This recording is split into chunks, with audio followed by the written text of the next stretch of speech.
Salut tout le monde, c'est Hélène. Revanche de nuit vous raconte des histoires qui vous laissent sans voix.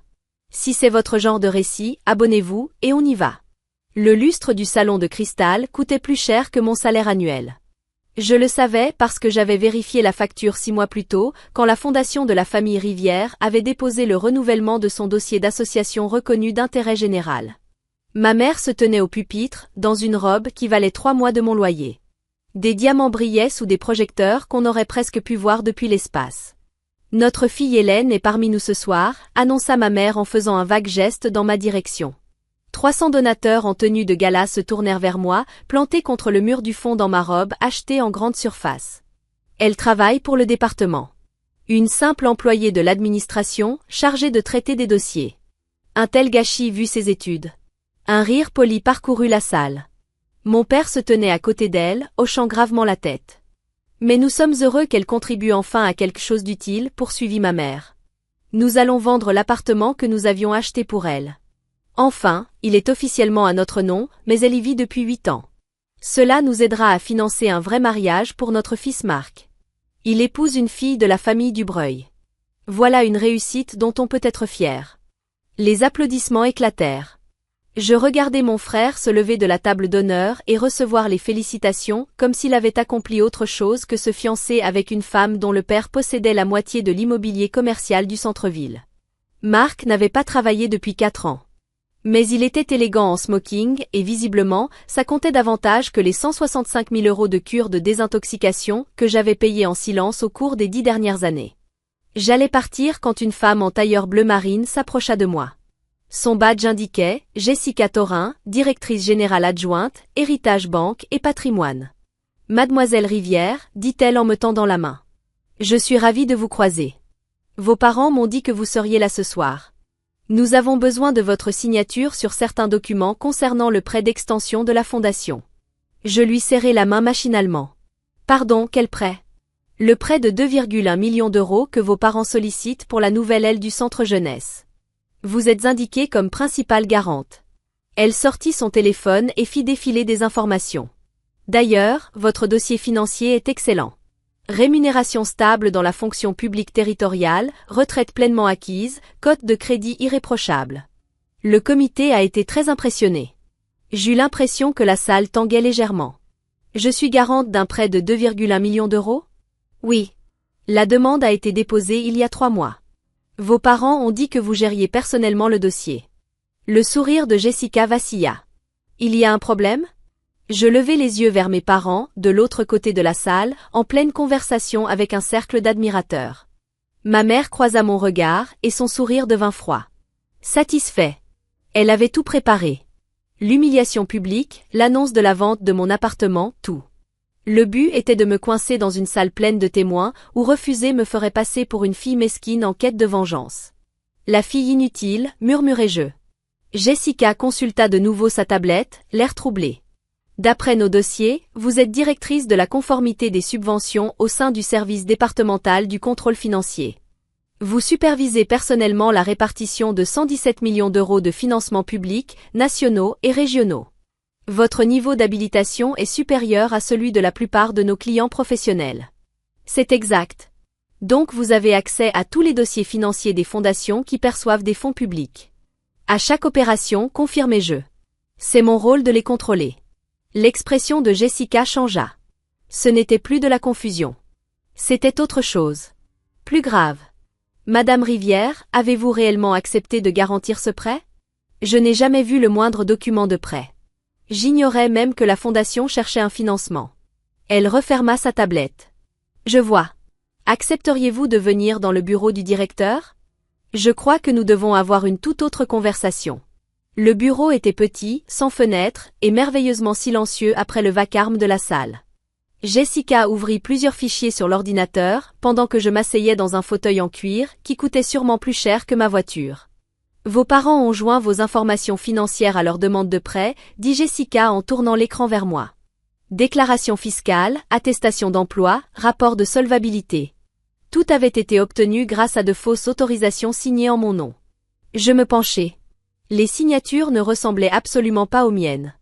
Ma mère avait toujours été mauvaise en imitation, trop impatiente pour soigner les détails. Il vous présente aussi comme directrice financière de la fondation dans les dossiers de subvention, poursuivit Jessica. Ils utilisent vos titres et votre niveau d'habilitation pour renforcer leurs demandes de financement. Mais vous ne siégez pas réellement à leur conseil d'administration, n'est-ce pas? Je n'ai jamais assisté à une seule réunion de la fondation. Ils ne m'ont jamais demandé mon avis sur les finances. Jessica fit apparaître un autre écran. La fondation détient actuellement 3,9 millions d'euros d'actifs. 1,95 million provient d'une subvention nationale de développement local versée par votre service. 740 000 euros supplémentaires viennent d'un financement régional pour l'éducation. 2 programmes que vous administrez personnellement. Les pièces du puzzle s'emboîtaient avec une clarté écœurante. Ils utilisent mon nom pour obtenir des fonds, puis se servent de ces fonds comme garantie pour des prêts privés. C'est ce que tout indique. Et maintenant, ils veulent que vous garantissiez personnellement leurs prêts d'extension. Ce qui signifie que si la fondation ne rembourse pas, vous êtes tenu de payer l'intégralité de la somme. Jessica soutint mon regard. Mademoiselle Rivière, c'est une fraude. À plusieurs niveaux. Fraude électronique pour les demandes de subventions envoyées en ligne. Usurpation d'identité pour l'usage de vos titres sans autorisation. Et probablement fraude bancaire pour le dossier de prêt. Je repensais aux 12 dernières années. Chaque dîner de famille où il me présentait comme la petite employée du département. Chaque fête où Marc recevait le bon vin pendant que moi je me faisais sermonner sur le fait que je gâchais mon potentiel. Chaque appel téléphonique qui commençait par « On a besoin d'argent pour ton frère » et qui se terminait avec moi vidant mon compte épargne. La maison qu'ils avaient achetée quand j'avais 23 ans, en promettant qu'elle serait à moi, puis en la mettant à leur nom pour des raisons fiscales. La promotion que j'avais refusée parce que ma mère m'avait culpabilisée, abandonné la famille pendant la 3e cure de désintoxication de Marc. La relation que j'avais brisée parce que mon petit ami ne comprenait pas pourquoi je continuais à donner de l'argent à des gens qui me traitaient comme un échec. Mais moi, j'avais tout documenté.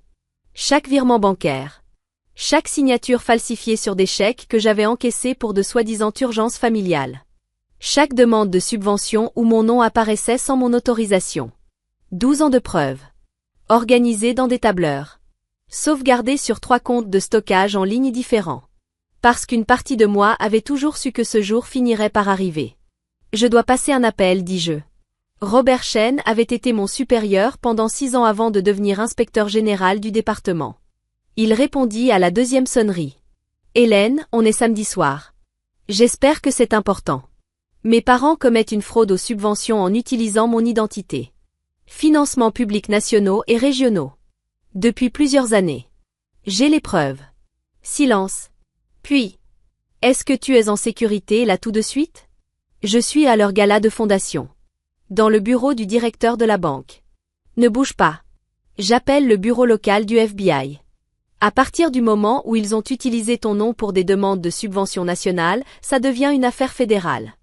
Il marqua une pause. Hélène, tu sais que je dois poser la question. Tu étais impliquée?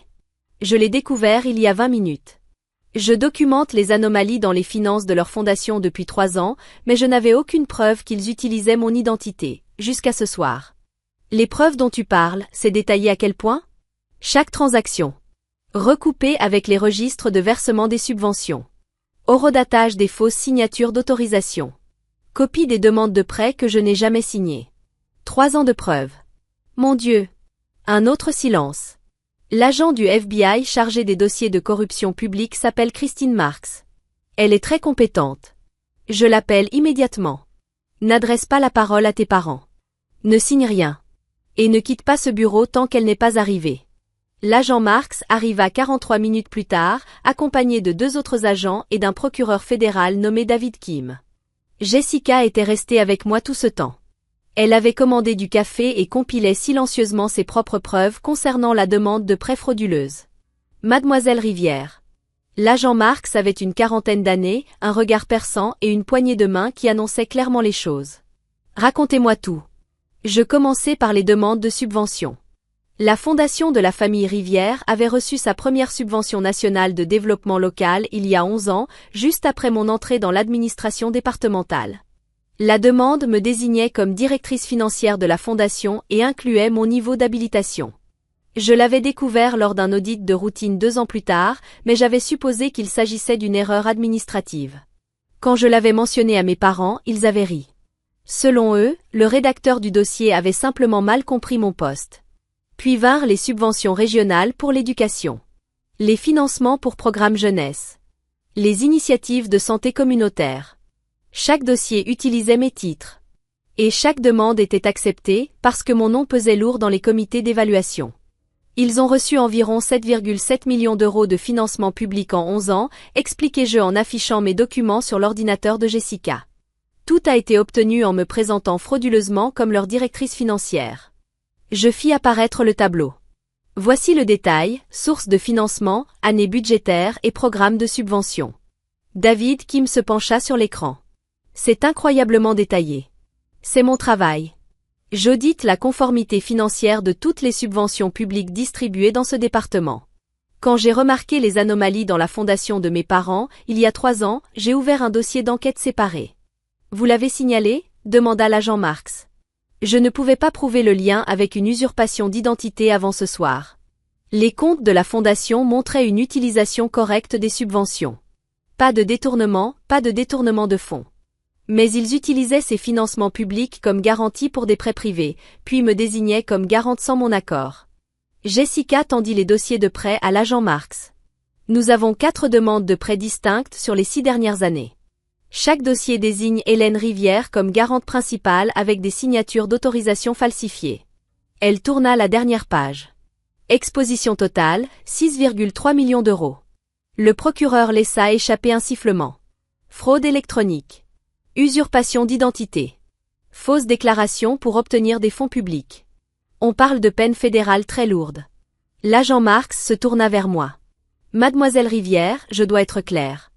Vous avez documenté ces faits pendant qu'ils se produisaient. Cela pourrait être interprété comme une participation ou une complicité. Je les ai documentés parce que je soupçonnais une fraude, mais je n'avais aucune preuve d'usurpation d'identité. Ce soir m'en a donné une, la banque m'a demandé de garantir un prêt que je n'ai jamais autorisé. Je soutins son regard. Cela fait 12 ans que je travaille dans la conformité des subventions. Je sais comment fonctionnent les enquêtes pour fraude. Je n'allais pas déposer une plainte fédérale basée sur des soupçons. David esquissa un sourire. Vous attendiez qu'il se pende tout seul. J'attendais une preuve qui tiendrait devant un tribunal. L'agent Marx sourit à son tour. Ce n'était pas un sourire aimable. Expliquez-moi ce qui se passe si nous arrêtons vos parents ce soir. Je répondis sans hésiter. La Fondation possède 3,9 millions d'euros d'actifs, dont la majorité provient de financements publics. Une arrestation déclenche automatiquement un gel des fonds selon les règlements fédéraux de conformité des subventions. Tous les comptes seront verrouillés pendant l'enquête. La Fondation avait 6 employés et gérait 4 programmes communautaires actifs. Ces programmes s'arrêteraient immédiatement. Des dommages collatéraux. Des dommages collatéraux évitables, dit l'agent Marx. Si vous gelez les comptes lundi matin pendant les heures d'ouverture, expliquai-je, nous pouvons transférer les programmes légitimes sous gestion directe du département. Les employés garderont leur travail. Les programmes continueront. Et les financements publics seront protégés.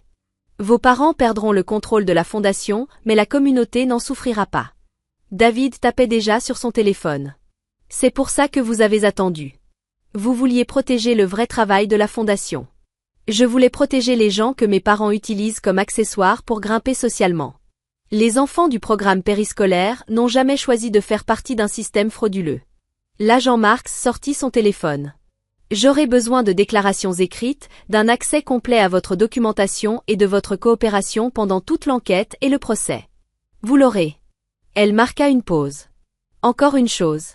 Après ce soir, vos parents sauront que c'est vous qui les avez dénoncés. Vous êtes en sécurité ? Je pensais à mon appartement. Celui que je louais depuis 2 ans, après avoir enfin accepté que mes parents ne me transféreraient jamais officiellement l'appartement qu'ils prétendaient m'avoir acheté. Je pensais aussi au dossier de demande d'ordonnance d'éloignement que j'avais préparé 6 mois plus tôt, sans jamais l'envoyer. Et au nouveau numéro de téléphone que j'avais créé mais jamais activé. Je le serai. L'agent Marx entra dans la salle de bal à 23h47. Depuis le bureau du directeur, j'observais les écrans de sécurité. Elle s'approcha de la table VIP où se trouvaient mes parents. La conversation fut brève. Le visage de ma mère devint livide. Mon père se leva, commença à protester, puis aperçut les autres agents qui se positionnaient autour de la salle. Ils furent arrêtés à 23h52, devant 287 donateurs encore présents, pour fraude électronique, usurpation d'identité et fausses déclarations liées à l'obtention de fonds publics. Marc tenta de fuir. Il atteignit presque le parking avant qu'un agent ne le plaque au sol. Il s'avéra qu'il signait lui aussi certaines demandes de subventions, se présentant comme directeur des programmes de la fondation, alors qu'il vivait dans la maison d'invités de mes parents et ne faisait absolument rien. Les comptes de la fondation furent gelés lundi matin à 9h03. À 9h47, j'avais transféré les programmes légitimes sous la gestion directe du département. À 10h15, les 6 employés avaient de nouveaux contrats. Et les enfants du programme périscolaire ne manquèrent pas une seule journée. L'appartement fut vendu aux enchères 3 semaines plus tard. Mes parents avaient contracté un prêt immobilier de 370 000 € dessus 2 mois plus tôt, avec l'intention d'utiliser ma signature de garante pour couvrir les remboursements. Le produit de la vente couvrit à peine leurs frais d'avocat. Le procès dura 7 semaines. L'accusation utilisa ma documentation comme pierre angulaire du dossier. Chaque signature falsifiée. Chaque demande de subvention frauduleuse. Chaque prêt obtenu avec mon identité volée. L'avocat de mes parents tenta d'argumenter que j'avais été complice, que les membres d'une même famille s'entraident souvent pour les formalités administratives. Puis David qui me présenta mon dossier d'enquête de 3 ans. Chaque anomalie que j'avais signalée. Chaque tentative que j'avais faite pour vérifier mon prétendu rôle dans la fondation. Chaque courriel où mes parents éludaient mes questions ou changeaient de sujet. Le jury délibéra 4 heures. Mon père fut condamné à 8 ans de prison fédérale. Ma mère à 6 ans. Marc écopa de 3 ans de prison, suivi d'une liberté surveillée pour sa participation à la conspiration. Le juge ordonna la restitution complète des 7,7 millions d'euros obtenus frauduleusement via les subventions publiques, plus 2,1 millions d'euros de pénalités. Leurs biens furent saisis et liquidés. La maison. Les voitures. La collection de bijoux de ma mère. La cave à vin de collection de mon père. Tout. La fondation fut dissoute. Et leur cercle mondain disparut au moment précis où les menottes se refermèrent. 6 mois plus tard, je reçus une lettre de ma mère. Prison fédérale de Dublin, Californie. 3 pages d'une écriture serrée et minuscule. Elle disait être désolée. Elle prétendait ne pas avoir compris que ce qu'ils faisaient était illégal. Ils avaient seulement voulu aider la communauté. Elle pensait que je serais fière de voir mon nom associé à une œuvre aussi importante. Elle écrivait qu'elle m'avait toujours aimée. Que j'étais sa fille. Est-ce que cela devait signifier quelque chose? Pas une seule fois elle n'a reconnu 12 années d'insultes. Ni l'humiliation délibérée. Ni l'exploitation financière systématique. Ni leur plan de me laisser porter des millions d'euros de dettes tout en me traitant publiquement d'inutile. J'ai transmis la lettre à mon avocate, qui l'a ajoutée au dossier de preuve dans l'affaire civile de restitution toujours en cours. Puis j'ai bloqué son adresse de messagerie de la prison. Et fait transférer mon courrier vers une boîte postale qu'elle ne trouverait jamais. Mon appartement, le vrai, celui que j'ai acheté moi-même 2 mois après le procès, donne sur la baie. Il est plus petit que celui que mes parents m'avaient promis. Mais l'acte de propriété porte mon nom. Seulement le mien. J'ai été promue le mois dernier. Directrice adjointe de la conformité des subventions, avec une augmentation de 23% et la supervision de 316 millions d'euros de financement public. Robert Chen m'a dit que je l'avais mérité par mon travail, pas par le scandale. Mais nous savons tous les deux que ma contribution à la condamnation d'une fraude de 7,7 millions d'euros n'a probablement pas nui à ma carrière. Marc m'a envoyé une demande d'amitié sur Facebook la semaine dernière. Je l'ai supprimée. L'avocat de mon père m'a contacté à propos d'un programme de libération anticipée. J'ai transféré le message à l'agent Marx avec une simple note. Opposition déposée. Le programme périscolaire que mes parents prétendaient avoir fondé, ou plutôt celui auquel ils avaient simplement attaché leur nom, pendant que je faisais réellement le travail pour obtenir les financements, vient de recevoir un prix d'excellence régionale. La nouvelle directrice m'a invitée à la cérémonie. J'y suis allée. J'ai serré la main de parents reconnaissants et regardé les enfants interpréter un petit spectacle musical sur les personnes qui aident la communauté. Personne n'a mentionné le nom Rivière. Le programme a été rebaptisé. Initiative Jeunesse Priorité Communauté. Ma mère aurait détesté l'absence totale de reconnaissance. Moi, je trouvais cela parfait. La semaine dernière, j'ai reçu un appel d'une femme nommée Sandra Chen, aucun lien avec Robert. Elle venait de découvrir que sa sœur utilisait son identité pour obtenir des prêts pour petites entreprises. Elle m'a demandé si je pouvais lui recommander un avocat. Et si je savais comment documenter une fraude financière? Je l'ai rencontré dans un café. J'ai apporté mon ordinateur portable et 3 années de dossiers soigneusement organisés. La première chose que vous devez comprendre, lui ai-je dit, c'est que vous n'avez rien fait de mal. La deuxième chose, c'est que la documentation est essentielle. Commencez par la première transaction que vous pouvez vérifier. Puis avancez chronologiquement. Chaque courriel. Chaque signature. Chaque conversation à propos d'argent. Elle sortit un carnet, les mains légèrement tremblantes. Combien de temps cela vous a pris? 3 ans pour construire un dossier impossible à contester. Je marquai une pause. 12 ans pour comprendre que je méritais mieux que d'être le distributeur automatique d'argent et le punching ball émotionnel de quelqu'un. Elle me regarda. Est-ce que ça valait le coup? Je pensais à la vue sur la baie depuis mon appartement. À ma promotion. Au programme périscolaire qui aide réellement des enfants au lieu de nourrir l'ego de mes parents. Et aux nuits de sommeil que je retrouve enfin. Sans appel exigeant de l'argent. Sans culpabilisation au nom de la loyauté familiale. Oui. Chaque transaction que j'avais documentée en valait la peine. Right in, this is my brain melter button. One press, and your brain turns to goo.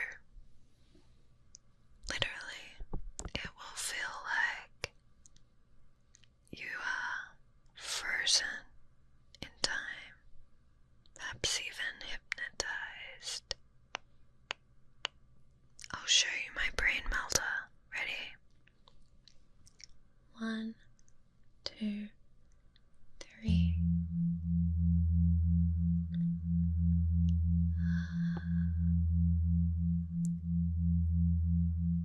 Doesn't that just instantly make your brain go quiet?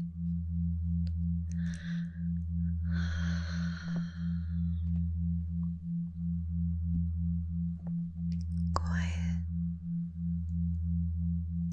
Quiet. Quiet.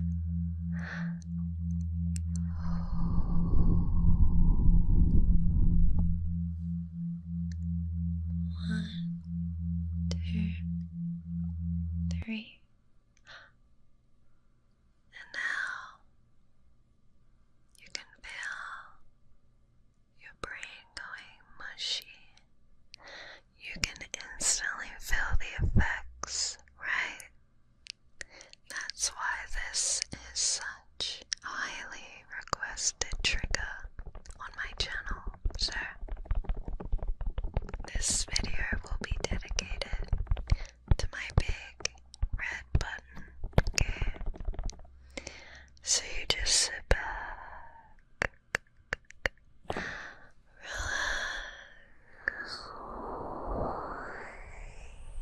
and let me just turn it back on for you. Ready? Now.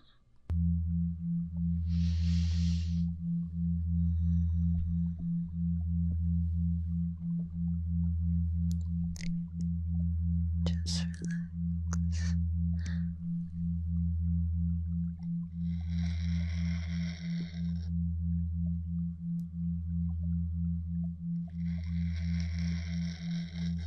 This is also really good for when you have a headache. Come back to this video if you have a headache. I promise it'll help.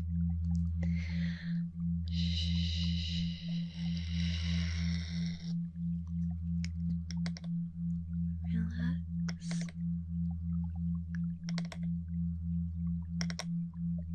Relax.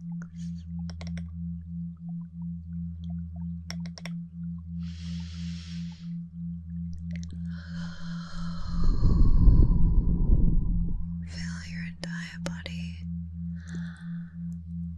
just melt into your mattress.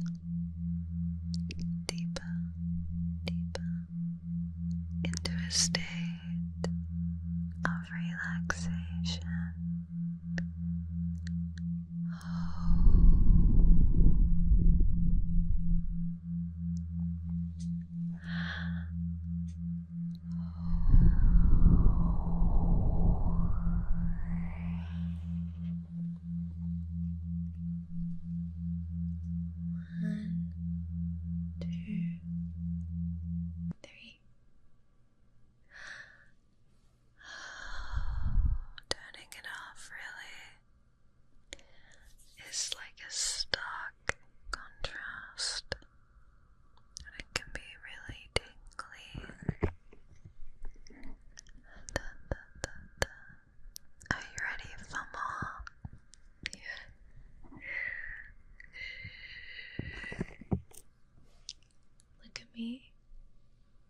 Look at me. 1, 2, 3.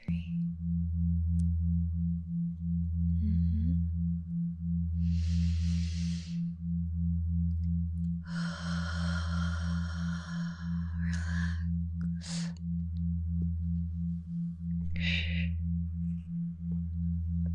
Let go of any tension you're holding in your muscles, especially your shoulders and your jaw, and clench your jaw. Just relax. Just relax. That's all you have to do right now.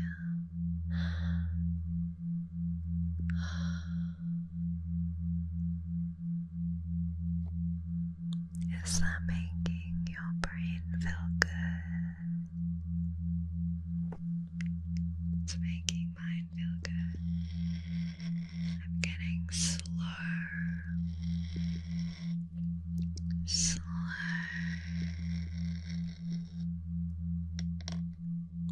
and sleepy.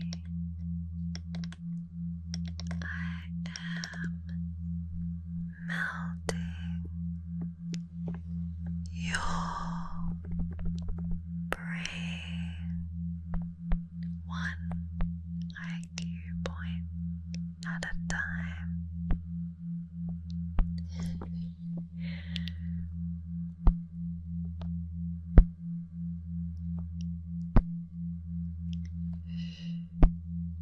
You know exactly what I mean. It makes you feel slow, relaxed, almost in a trance-like state. Yeah, you feel it too.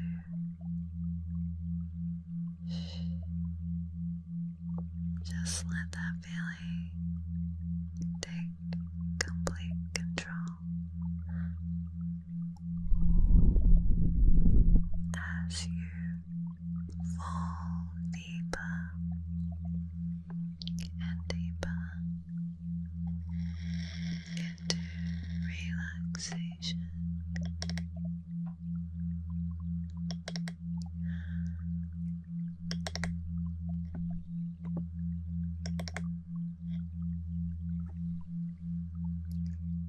Relax.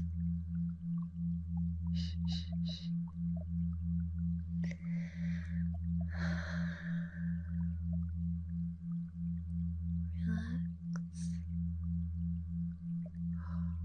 It's making me want to close my eyes. Does it make you want to close your eyes? That's okay if you do.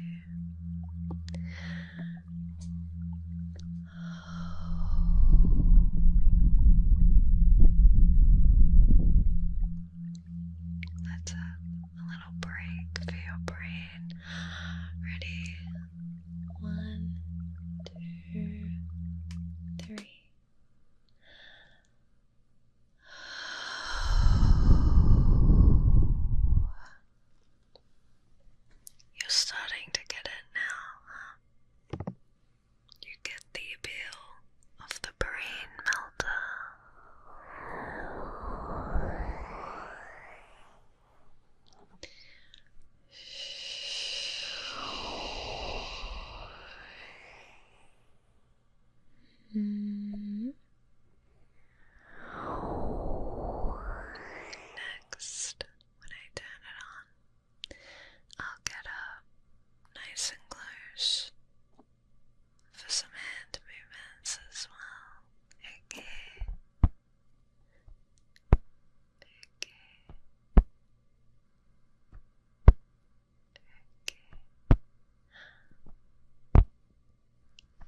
1,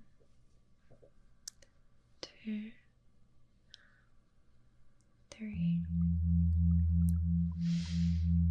Instantly takes over your mind and start